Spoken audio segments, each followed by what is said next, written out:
My name is Cayley Potter. I am a senior elementary education major here at NKU, obviously. And I'm also a peer coach for the Office of Norris Advising, and that's why I'm doing this presentation. So you're here for OU credit, right?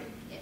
Okay, great. So we'll make sure that you get that, but it has to our office has to look at it first and then send it to wherever it goes next for that. So it might be a minute, but you'll get your credit. Okay. Cool. So today we're talking about learning styles and getting organized. So the way that I put the presentation together is I organize it by topic. So first we're going to chat about learning styles and then we'll talk about getting organized. So if you could grab your electronics and go to vark-learn.com, there's a learning inventory on there, and I would love for you all to take it just to see what your learning style is in relation to the VARK. And then we're going to talk about what the VARK is and what it means. So from what you saw on your phones, the VARK includes 4 different learning styles. So the V stands for visual. Did anybody get visual as a result? Cool. The second one, or the A, stands for oral or auditory. Anybody get that one? You got that one? Okay, cool. Read write is the third one. Did anybody get that one? Okay. Did you get a couple? One. You got one, okay.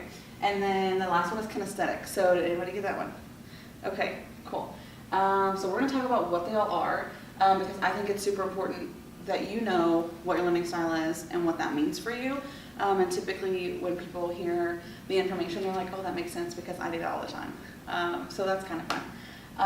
This always formats weird, so the word behind the picture is image. I don't know.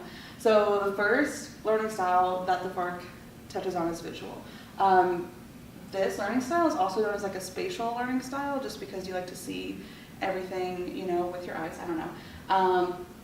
People really like pictures and images and color. So when you're organizing your stuff, if your calendar, your planner is all color coded, chances are you're a visual kind of person. People say things, so on every slide I've included like phrases that people say that kind of go along with their type of learning style. So if you're like, I can't picture it in my head, or let me sketch it out or draw it out so that I can better understand or like figure out what's going on. Or if you're one of the kind of people that are like, I'm really bad with names, but if I've seen you before, I'm not going to forget that I know who you are, I just don't know what your name is. Then you're probably a visual learner. The next one, these are our oral or our auditory friends. Personally, this is my second highest scoring learning style. So I study best when I am listening to music or when I'm like watching a show in the background because I like just the background noise. I like lecture style stuff because if I'm hearing the information, I'm receiving it better and I'm going to remember it. People who do like group projects, we all hate them, I know. But if you're like, no, like I really feel like I hate group projects as much as everybody else, but I feel like we need to at least meet once so we can talk through it, and then after that I'll be good to go, then you're probably an oral learner. The next one is read write. This is the most popular because this is what we're taught to do in schools. And so you do what you're told, you do what you're taught or trained to do. And so when you're going through elementary, middle, and high school, this is how all of your information is presented to you. You're lectured at, you're told to write notes, you're given guided notes, or you like do read alouds in class, or you popcorn read, and that stems these kind of learners. So these are people who maybe you write notes during your lecture, and then you go home and your studying style is to rewrite your notes. That kind of lends to show that you're a read-write person. Or if you would rather read something yourself, like I know sometimes I'll be doing group projects and somebody's like, okay, I volunteer to read it because that's how I'm going to understand what you're telling me. But I can sit there and I don't need to see the paper. I don't need to look at it. I can just get the info from you reading it. But some people are like, you can go ahead and read it, but then I'm going to need to read it again after you're done because I can't hang like that. And then kinesthetic. So this is the lowest, most common one, the least common style. But this is my learning style, so I like hands-on also. So if I'm in science class and you're just talking at me, I'm gonna leave and shouldn't have even gone to class because I didn't learn anything. I need to do the experiments or do whatever we're talking about. So, you know, appropriate picture for that, but also if we're talking about like structures and like engineering, I don't know, then I need to build something that's going to show me that too, because then I'm also going to retain that info better. So people who like concrete examples, so if I'm like relating an example to something that you know and you've experienced it, so you've physically done it yourself or lived through it yourself, so it's gonna click better for you. Videos are awesome, simulations are awesome for people who are a kinesthetic learner. And then I have a fun video.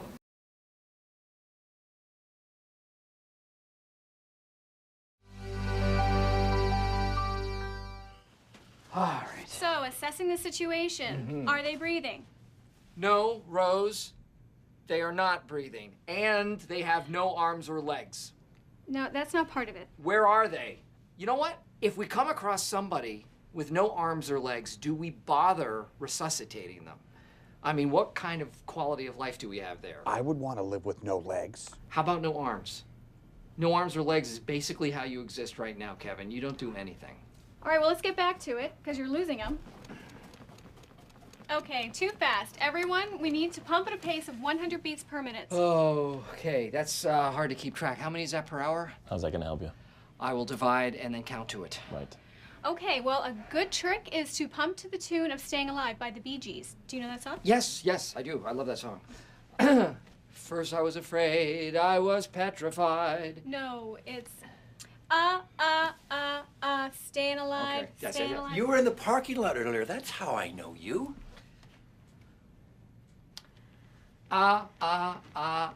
Staying alive, staying alive. Staying alive, staying alive. You can't tell by the way I use my walk. I'm a woman's man, no time to talk. Words it loud, women warm, been kicked around since I was born. Well, it's all right, it's okay. You can look the other way.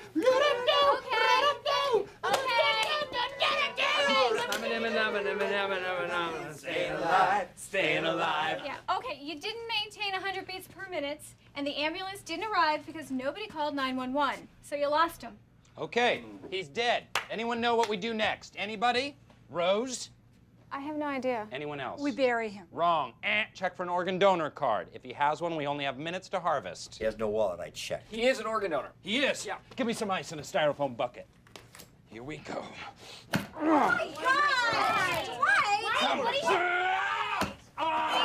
We search for the organs. Where's the heart? The precious heart. I'm not feeling well. I need to sit down. Hey, Stanley. Are you okay? Oh my God. Daddy. Oh my God. Can you tell me why you had to cut the face off the dummy? I didn't think it was very realistic in the movie, and it turns out it's pretty realistic. We had to pay for it. It cost us $3,500. $5,300 for a dummy? Wow. Well, okay, look, David, this is why we have training. We start with the dummy, and we learn from our mistakes, and now Dwight knows not to cut the face off of a real person. So in this example, did they show any examples of visual learners? The Yes. guy that said that he remembered her face in the parking lot. Yes, love it. What about oral or auditory learning? Okay, we got. I don't remember his name, but when the newer guys, Yeah. later in the seasons, he starts singing along Yeah. as they're doing it. Yeah, and she's connecting it to a song. So she's like, this is how you do CPR. Listen to the song in your head. And so that is a connection. The next one, read, write. They didn't really show examples of that one. What about kinesthetic learning? Okay. You want to?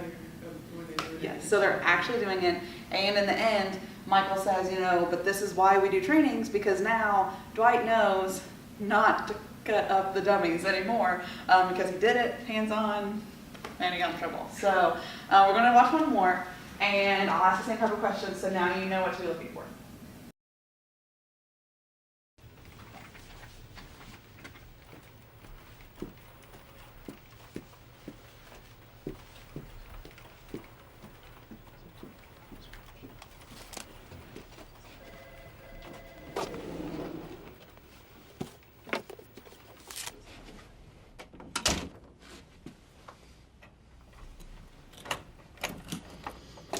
Last week I gave a fire safety talk, and nobody paid any attention. It's my own fault for using PowerPoint. PowerPoint is boring. People learn in lots of different ways, but experience is the best teacher.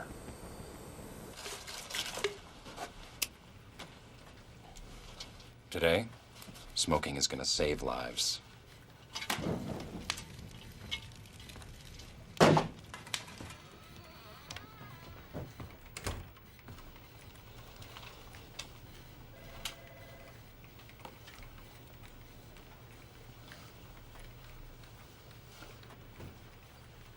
Does anyone smell anything smoky? Did you bring your jerky in again? Oh my God! Oh my God! Fire! Oh, fire! Oh my goodness! What's the procedure? What do we do, The people? phones are dead. Oh, how did that happen? It's out in the hall. No, we don't know that. The smoke could be coming through an air duct. Oh my God! Okay, it's happening. Everybody stay calm. What's the Everybody procedure, stay calm. everyone? What's the procedure? Stay calm! Wait. Everybody calm down! No, Michael, no! Touch the handle. If it's hot, there could be a fire in the hallway. What does warm mean? Oh my gosh, try the other door. Not a viable option. What next? Don't try! Go to the other door. Oh, here's a door. Check that one out. How's the handle? It's warm. Okay, go to the back Well, door. another option. Another option. Jeez. Okay, settle down, everyone. No I bunching. forgot my purse. Leave it, woman. Get out of the way. Go, go, go! No, things can be replaced, Phyllis. People, human lives, however, can... Ah, my hand! That's hot!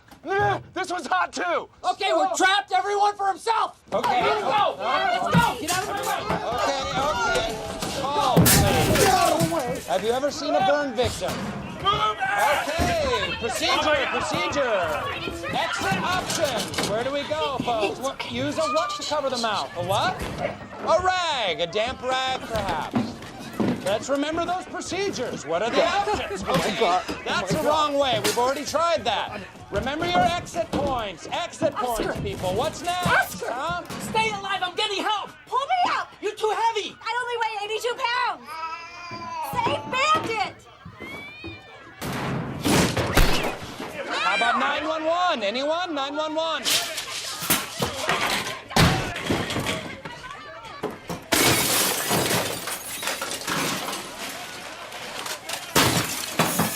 What do we do? Use this surge of fear and adrenaline to sharpen your decision making. Okay, I am not dying here. Come on.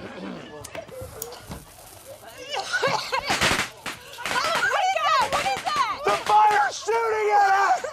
What in the name of God is going on? You're trying to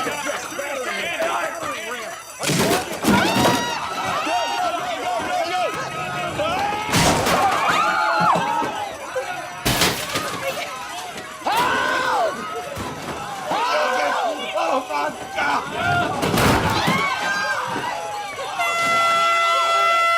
Attention! Employees of Dunder Mifflin! This has been a test of our emergency preparedness. There is no fire. It was only a simulation. What? Fire, not real. This was merely a training exercise. So, what have we learned? Oh, come on. It's not real, Stanley. Don't have a heart attack. No. You will not die. Stanley, you will not die. Stanley, Barack is president. You are black, Stanley. I'm going to give him mouth to mouth. No. Don't give him mouth to mouth for this. You're going to swallow his tongue. Open your mouth. Michael. Don't swallow it. I'm fine. Leave me alone. Save it.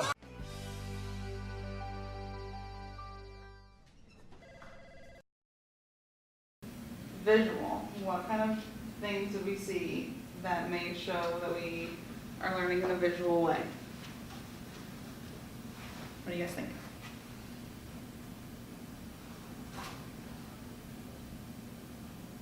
This one's much harder. Okay, what about oral? Probably when Dwight is trying to tell them what to do. Okay, yes, love it. And we didn't see a lot of rewrite again.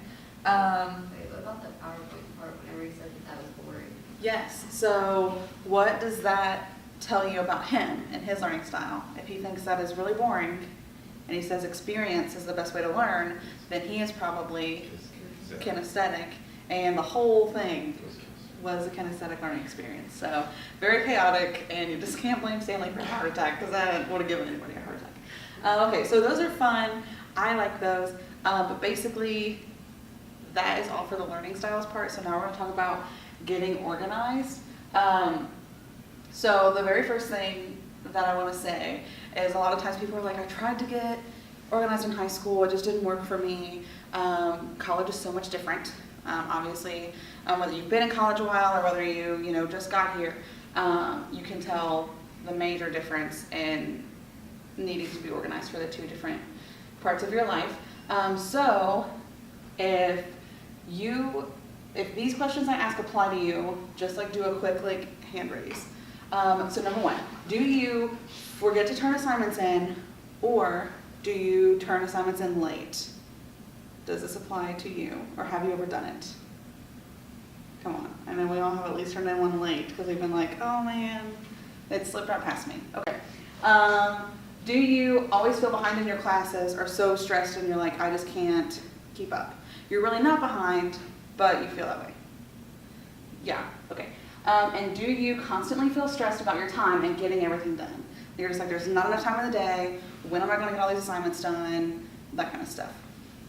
If you said yes to any of these things, I'm here to help you and talk to you about it. So let's talk organization. And how many of you have ever seen Parks and Recreation? Okay, you all need to look at Netflix a little harder next time. But this is Leslie Knope, and basically she's a queen. And this is what it feels like when you don't know how to be organized. Everything hurts and you just feel like you're not. So where do you start? For me anyway, the most efficient way to be organized, I think, for me, is with a planner. I've tried Google Calendar, I've tried spreadsheets, out the yin yang, and that doesn't work for me. So for me, my planner is literally my go-to. Why are they helpful? They keep you on track from broader perspective to a month down to the day. And if you really have like a really legit planner, even to the hour. So that can be really helpful. Why did I type that? Okay, maybe because people, like when I was in 4th grade, I remember our school gave us planners. And our teacher, like we always had planner time. And our teacher was like, okay, write your homework in your planner. And that didn't teach me really how to use my planner, because I was like, I'm writing it, but I'm not going home and looking at it, because I was in 4th grade and didn't know what to do with it. So thinking about, okay, my problem though is that I don't have enough time. So how writing a bunch of words in a planner helped me with my time management skills, because they are also lacking. So this is just a funny graphic that I don't even know that I can read this close up, so I'll just read it to you. So the red is time thinking about doing homework, and the blue, which is this really little sliver, is time actually spent doing homework. Because you're always like, man, where do I start? What's the most important thing to do? That's on my to-do list, so we're gonna talk about it. Getting organized plays into your time management, because it can be really overwhelming to decide what needs to be done in your day, in your month, in your week. But you have to know what's important in your prioritized items in order to be successful in your classes and in life. Knowing how much time and work each task will take. Like I know if I'm going to get coffee, the time it leaves me, like I leave my desk to go get my coffee and get back, takes X amount of time, so I can budget that in and know that I have this much time to get my tasks done for the day. So even things like that is important to be aware of. Set those priorities and get that bread, because we are going to be successful and we are doing it because we're in college, we're just going to be successful soon, we're getting out of here, we're doing it. Life is really hard, and that is something I think everybody can agree on, especially when you're stressed all the time and you're like, what even is this? So when you are thinking about planning, whether you're using a planner or literally just writing your stuff down on a piece of notebook paper, it literally doesn't matter, because what works for me is not going to work for you, and vice versa. Think about it, and at least, at minimum, these 4 categories. What are you doing for school? If you have a job, what are you doing for work? What are you doing when you get home with your time? And fun stuff. So are you in organizations? Are you hanging out with your friends? Are you in a pottery club? I don't know. Literally whatever you do for you, because scheduling and fun time and self-care time, and that can be your equestrian club or whatever you do on the side, that's your self-care time too. So that's important. And think about it even more in depth once you get comfortable with this side. Think about this side as in, okay, when I get into class, how much time am I budgeting for my class time? So 9:25 to, 12:05 or whatever. And then also for school, what time am I budgeting myself for homework? Because that's important to think about too. Appointments, so that could be a meeting with your academic advisor, going to the doctor, because that's important too. Meetings that you might have for literally anything else, those all fall under that appointment category. Extracurriculars, so campus organizations, your fun time, all that kind of stuff. Spending time with your friends and family. And I know that it sounds weird to write in your planner like lunch with mom or call dad tonight, but those things are important too. If I don't write it down, it's not happening. I will forget, but then as soon as I write it down, I've written it, which also is like the read write kind of thing. I've written it, I know it's there, I'm gonna remember it. Exercising and self-care, and then anything else that's important to you. Okay, getting a planner sounds cool, but I don't know how to use one. It's okay, I'm gonna teach you right now. So step one, you need your materials. So your planner, and then whatever you're gonna use to organize it. So I don't color code anything, but I use pens, I use a highlighter, I have stickers. Why? I don't know, but it works. White out, because we're all human, everybody makes mistakes. Hannah Montana taught us, I really valuable lesson. List of events, so what's going on in your life that you have to do and that you need to know about. And then your list of assignments. So you can get that from your syllabus. I think all professors are getting pretty good about saying, here's a course schedule and here's when everything is due for the whole semester, which some people find stressful, but I like it. I am able to sit down and be like, okay, this list of assignments is huge, but I don't have to worry about this until April, and it's in my planner, so let's go. And then this is just a picture of how this person organized their planner, and it looks like they have it color-coded by day. So like Monday's purple, Tuesday's blue, Wednesday's green, and so forth. Some people will do, they'll assign each thing a color. So my bio class is green, and my math class is blue, and my sorority stuff is pink, things like that. So step two, in the monthly view, you're gonna write down places, physical places you need to be, when you need to be there, and where you're going. And then something else that I do, instead of putting like on Sunday, if all of your due dates are on Sunday, you're gonna cry every time you look at Sunday, because you're gonna be like, why is my box full? I can't even fit anything else in there. So that's why I use my stickers in my planner, because I have like, I don't know, I think February is like stars. So every day that there's a star, I know that I have something to do. So I need to go to the weekly or daily view to see what is due. So for me, that works, and it makes it look less cluttered. So then in your weekly view, you are going to prioritize. So what needs done first goes at the top of the list. And then in priority order, you go down your list. So I know personally that all of my assignments are, I have one due every day of the week for a different class. So I'm on 5 classes, so Sunday, Monday, Tuesday, Wednesday, Thursday, is that 5 days? Those, I've got something to do every day, Sunday through Thursday. So I know that I should be doing things already that are due next week, because I'm not gonna sit down on Sunday and do everything due Sunday through Thursday. But I can get this week done today, because I've spread everything out and I know what's going on. If you begin to feel overwhelmed, because that happens to me literally every semester, because I personally prioritize and schedule, I put everything in my planner, and then I have a due date spreadsheet, which I can show you if you want, and it is awesome, and I've got all of my classes color-coded in my spreadsheet, but it is everything through the semester. So I can tell you that I have 82 assignments due between now and the end of the semester. and I can tell you what day they're due, what class they're for, etc. So if you want to see it, hang back and let me know. But at the beginning of the semester, I look at it and I'm like, oh my God. But now I'm looking at it and I'm like, look at everything I've gotten done. And then I erase it and it's gone and I can just forget about it. It's great. So when you start to feel overwhelmed and you're going to cry, don't stop doing what you're doing, because then you're never going to pick it back up. Think about what needs to get done today and write it down. What needs to get done this week, write it down. What can wait for next week? But whatever you put on that next week list goes to the very top. So think about those things. And then there's a picture. Step 4, if you have a really busy day, because I know some days you're like, you get into a group of things and then it feels like everything hits you. I have one day, the worst possible day. You've got an exam. Every organization has a meeting, plus another meeting, plus, your advisor, that's the only day you could get in to see them. So on those really crazy days, it's okay. Split it up into hours. And I know that sounds like also kind of crazy, but it's so helpful. And you're gonna thank yourself when you can look and be like, okay, from 8 to 8:30, I'm getting ready. And then from 8:30 to 9 or whatever, I'm driving to campus. And once I get to campus, these are the things I'm doing by hour.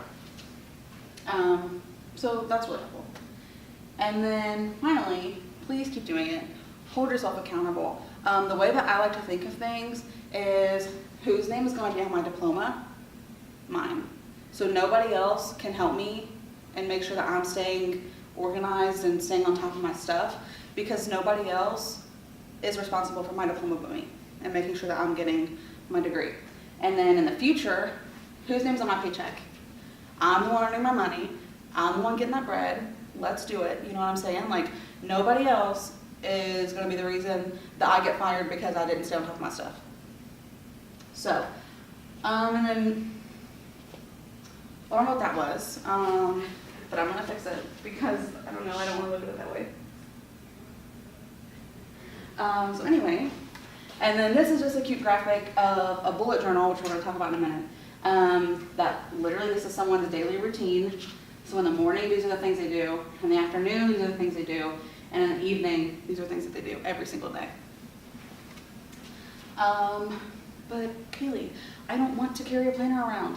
It makes my backpack heavy and it's ugly. Now what do I do? It's okay. There are other options. Create a spreadsheet for yourself. That is totally acceptable too. Use a mobile calendar like Google Calendar, or I think you can sync your NKU email to Outlook calendar. I don't know. I'm not tech savvy, which is why I like a physical planner. But it can be as easy as this. From 7 to 8, I'm getting ready. And then from 8 to 9, I've got class, and then so forth and so on through your whole day. And now you know what's up. Okay, I have never found a planner that works for me. Either it's missing the hour-by-hour breakdown that I like, or it doesn't have the day view that I like. That's okay. There's this new trend called bullet journaling, and it's really cool, and I personally find it to be overwhelming because you are creating the planner yourself. So you literally get a blank notebook, and they make very specific like bullet journals, and when you open it, the pages are just full of dots, and those help you create straight lines. So it's really cool, and there are really pretty ones out there, but they can take a lot of work depending on how creative and in depth you want to be with your designs. So this one's very simple. They literally probably could have just bought a planner, but they wanted to feel better about it, I guess. So they made theirs look just like a planner. And then over here, they've got each page is its own day. So on Thursday, I've got my to-do stuff. And then I've got an inspirational quote, because we all need motivation every day. And then this is my water intake. And this is another quote, because sometimes you need multiple reminders to be awesome. And then same thing for Friday, you know, we start over with our water intake and then our to-do list and those types of things. And then typically bullet journals are used for like lifestyle habits. So for example, this person is keeping up with birthdays. This person drew this in their bullet journal, and it's like a money saver. so now they can keep track of how much money they're saving. People do it for working out. People do it for their water intake. This person's doing a spending log, so to help with creating a budget. But literally anything you want, your bullet journal can become. Helpful hints, if you need inspiration, you can check out Pinterest or Google, and the first place they'll take you is Pinterest. Michael's has a lot of different types of planners, so personally they have a happy planner that I like a lot because you can take out pages and then put in other ones, and you can like create like a monster planner. Target and Walmart have more affordable planners because I know we're all on a budget. I get my planners from Target because I get the big ones that are the size of a notebook that you take notes in class, because I have a lot going on, so I need more space. And then different online stores sell custom planners, so you can go in and you can make it exactly what you want it to be, and it'll be printed. Like, I don't do bullet journaling because I can't draw and I'm not artistic, and all my lines are going to look like little squiggles, and I want something that's neat and clean because I'm about to go mess it up. So you can get a nice custom design planner by you, of course, online. Any questions? Okay. Thank you all. That was it. If you want to see my due date spreadsheet, let me know and I'll pull it up. It looks crazy. And when I pull it up, people like cry because they're like, what the heck? But I will definitely show it to you. But you all are good to go if you want. I'll make sure you get your credit. And thanks guys for recording that.